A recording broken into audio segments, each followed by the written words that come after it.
Hebrews chapter 4. Therefore, since the promise of entering his rest still stands, let us be careful that none of you be found to have fallen short of it. For we also have had the good news proclaimed to us, just as they did. But the message they heard was of no value to them, because they did not share the faith of those who obeyed. Now we who have believed enter that rest, just as God has said. So I declared on oath in my anger, they shall never enter my rest. And yet his work has been finished since the creation of the world. For somewhere he has spoken about the seventh day in these words. On the seventh day God rested from all his work. And again in the passage above he says, they shall never enter my rest.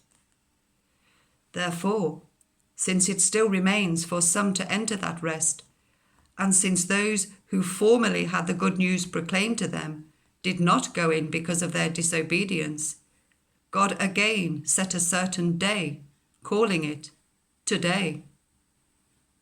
This he did when a long time later he spoke through David, as in the passage already quoted. Today, if you hear his voice, do not harden your hearts.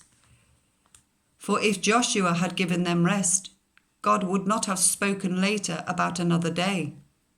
There remains then a Sabbath rest for the people of God. For those who enter God's rest also rest from their own work, just as God did from his. Let us, therefore, make every effort to enter that rest, so that no one will perish by following their example of disobedience.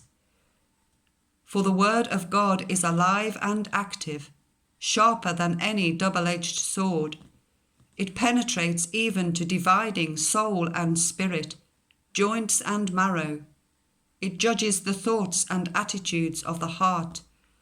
Nothing in all creation is hidden from God's sight. Everything is uncovered and laid bare before the eyes of him to whom we must give account. Therefore, since we have a great high priest who has ascended into heaven, Jesus, the Son of God, let us hold firmly to the faith we profess. For we do not have a high priest who is unable to feel sympathy for our weaknesses, but we have one who has been tempted in every way, just as we are, yet he did not sin.